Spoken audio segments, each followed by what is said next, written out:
Burkina Faso's head of state, Captain Ibrahim Traoré, has narrowly escaped what appears to be a deadly, high-level assassination attempt.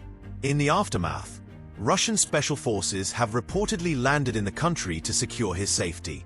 But this sudden deployment raises a critical question. Why would Russia involve itself so deeply in Burkina Faso's internal crisis? Could it be that both countries share a common adversary? Let's dig into what's really going on. The political temperature in Burkina Faso has hit boiling point. President Traoré's government is under siege, beset on all sides by threats to both his leadership and his life. The latest failed coup attempt is just the tip of the iceberg, revealing how precarious the situation has become. In response, Traoré has made a bold and unprecedented move.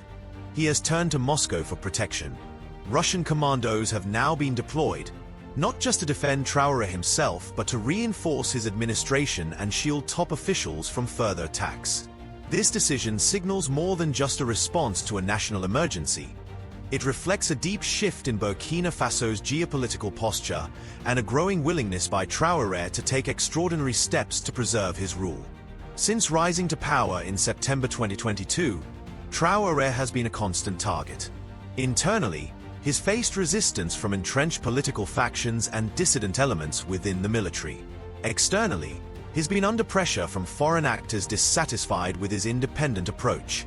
To make matters worse, the country is being torn apart by extremist insurgent groups operating freely across the Sahel, many of them with murky allegiances and cross-border ambitions.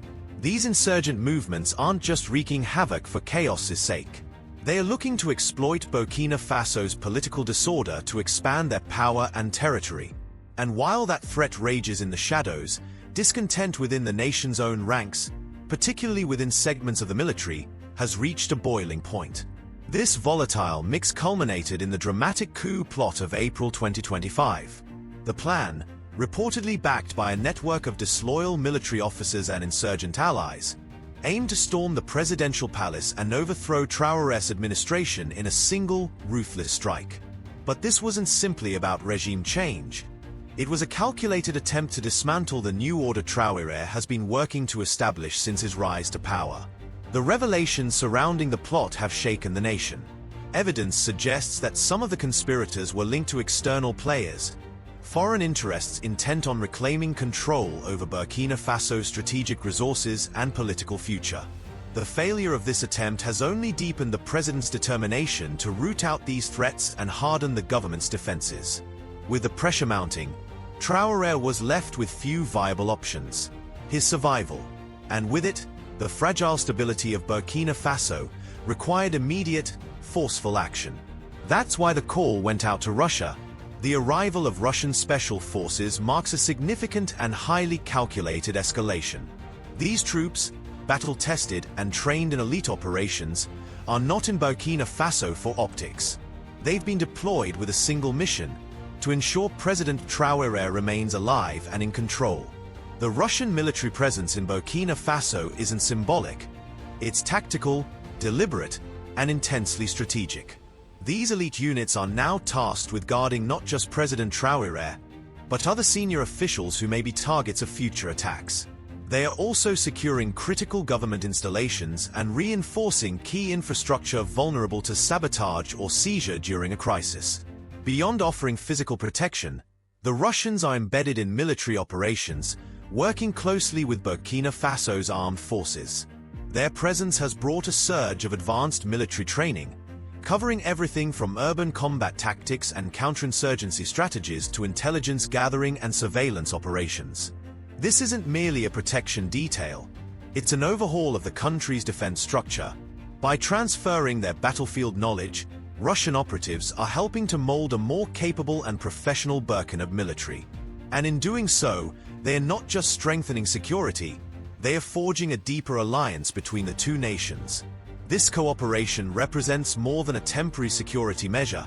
It's a clear sign of Burkina Faso pivoting away from its historical alliances. For decades, France was the dominant external power in Burkina Faso, spearheading counterterrorism efforts and stationing troops across the Sahel. But over time, this relationship has become increasingly strained. For many in Traoré's administration, and among the general population, France's continued presence began to feel less like protection and more like occupation. The results on the ground spoke volumes. The insurgencies persisted, the attacks intensified, and frustration with foreign-led missions hit a breaking point. The withdrawal of French forces from Mali and the broader decline of Western credibility in the region helped solidify Traoré's decision. The time for relying on former colonial powers had passed. And in that void, Russia saw its opportunity. Unlike the West, Russia approaches its African alliances with fewer conditions and more pragmatic terms. It doesn't pressure its partners to conform to political models or economic policies dictated by outside interests. Instead, it positions itself as a counterweight to Western dominance, a strategic partner offering military muscle and economic opportunities without the traditional red tape. For Traoré, this partnership is more than convenient, it's essential. It gives him the ability to resist foreign pressure, shore up his government's defenses, and send a clear message. Burkina Faso will decide its own destiny. And for Russia, this isn't charity, it's chess. Burkina Faso sits in the heart of the Sahel, a geopolitically crucial zone where power vacuums invite influence, insurgency, or both. By cementing its presence here, Moscow not only gains access to a valuable ally, it expands its influence across West Africa and positions itself as a dominant player in a region once firmly under Western sway. So here's the lingering question. Does Russia genuinely care about Traoré's security and the stability of Burkina Faso? Or is this alliance part of a bigger game? On the surface, Russia's involvement may look like a simple security arrangement.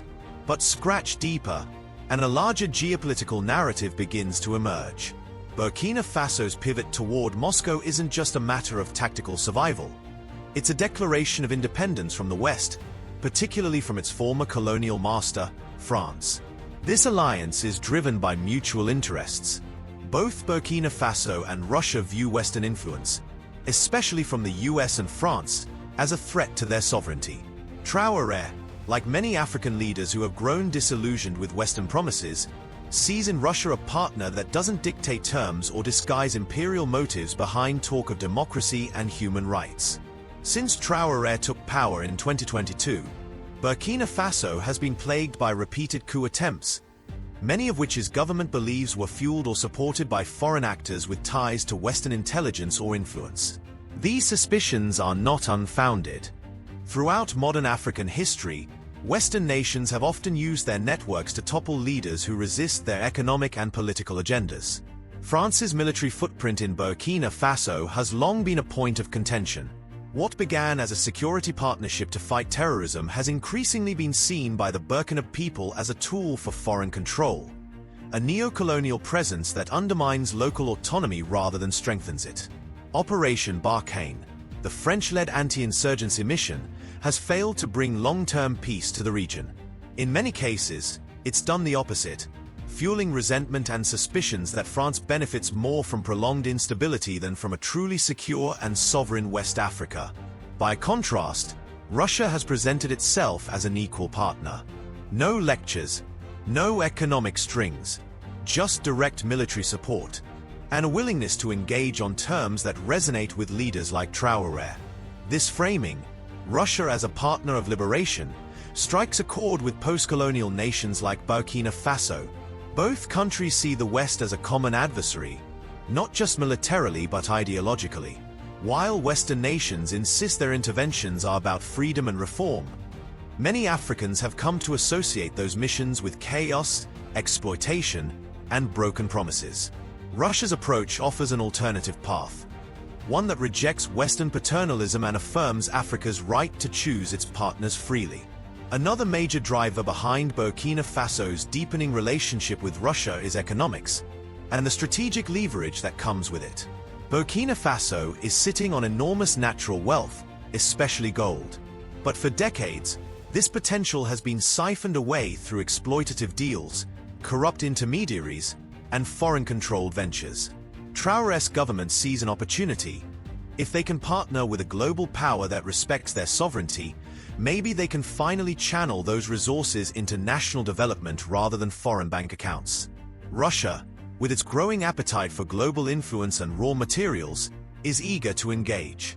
It has long positioned itself as a counterbalance to Western exploitation in Africa, and unlike many Western nations that tie investment to policy reform or economic restructuring, Russia enters the scene with fewer conditions and more transactional clarity. Through Russian collaboration, Burkina Faso hopes to spark investment in key sectors, especially in mining, energy, and infrastructure. The potential here is massive. By building roads, processing facilities, and energy systems, the government hopes to create jobs, generate national income, and fund services that have long been neglected. But it's not just about money, it's about control. Traoré is determined to ensure that Burkina Faso doesn't trade one exploiter for another.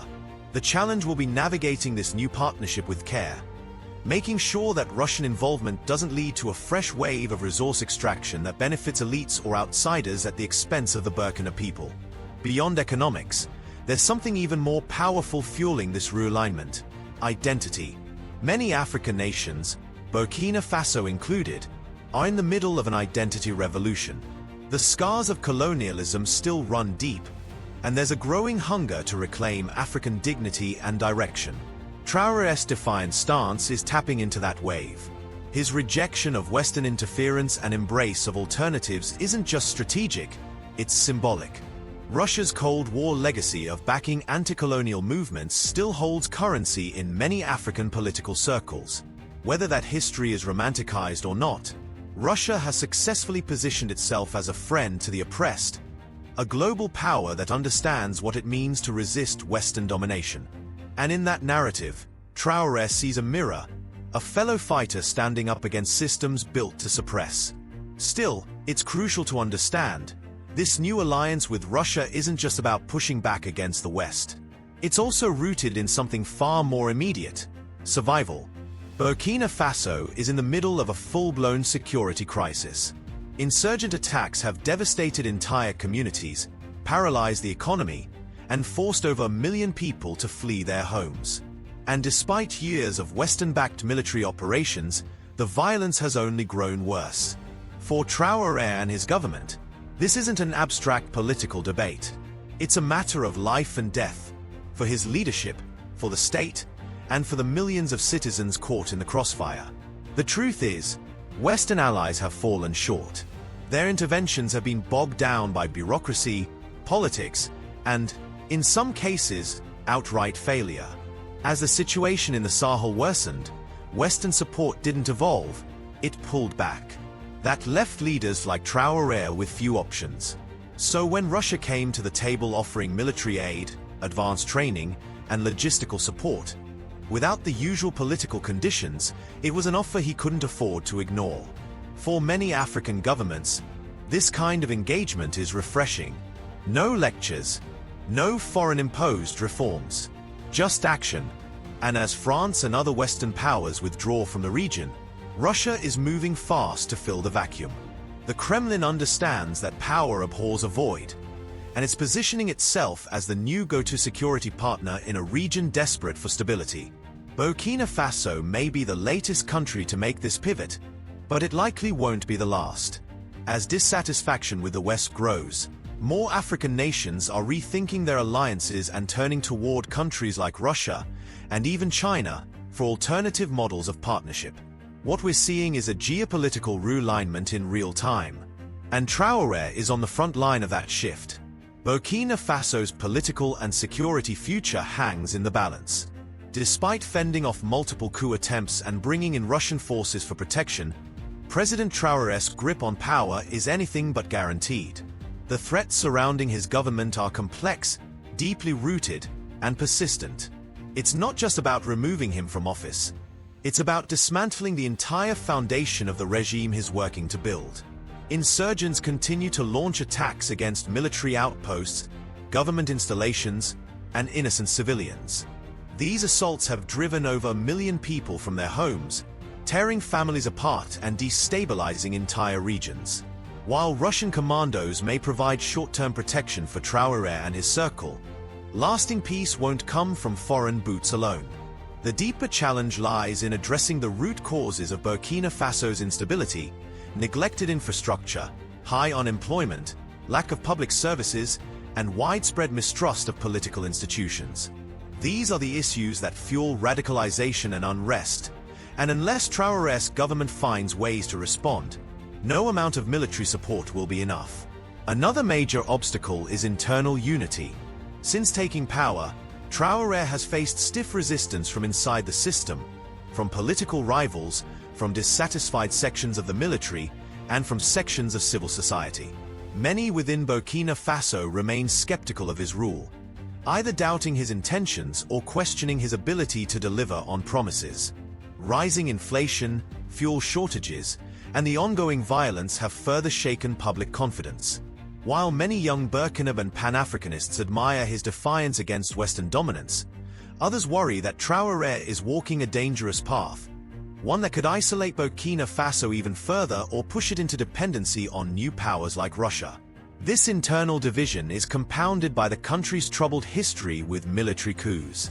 Burkina Faso has seen repeated changes in leadership, often driven by factions within the armed forces.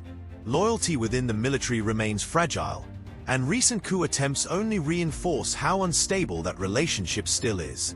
Even now, whispers of dissent circulate through army ranks. And in a country where politics and military power are often intertwined, that is a volatile mix. Beyond the pressing security and political threats, Burkina Faso's economic condition is equally alarming, and it poses another massive hurdle for President Traoré's administration. The violence that's engulfed the country hasn't just destabilized the government, it's paralyzed the economy. Key industries like agriculture and mining, which form the backbone of Burkina Faso's GDP, have been disrupted or rendered inoperable in many regions. Trade routes are unsafe, markets are scattered, livelihoods are vanishing. The country's prized natural resource, gold, has now become both a blessing and a curse. While gold has the potential to be a transformative economic asset, it's also become a magnet for corruption, illicit foreign interests, and armed group financing. Accusations have emerged claiming that Burkina Faso's mineral wealth is being mismanaged or siphoned off by shadow networks, leaving the population impoverished while powerful actors, both domestic and foreign, enrich themselves. If Traoré is to maintain credibility, he must find a way to bring transparency to the management of these resources and ensure they benefit the people, not just elites or foreign powers. That means rethinking mining contracts, strengthening oversight, and investing the returns into visible development, infrastructure, jobs, healthcare, education. Here, the Russia partnership could be a double-edged sword. On one hand, it may bring the technical expertise and investment Traoré needs to reboot the economy. On the other, there's the risk of history repeating itself, of yet another global power exploiting Africa's resources under the banner of partnership. This is a delicate tightrope to walk. Traoré must prove that Burkina Faso can work with powerful allies like Russia without handing them the keys to the country's wealth.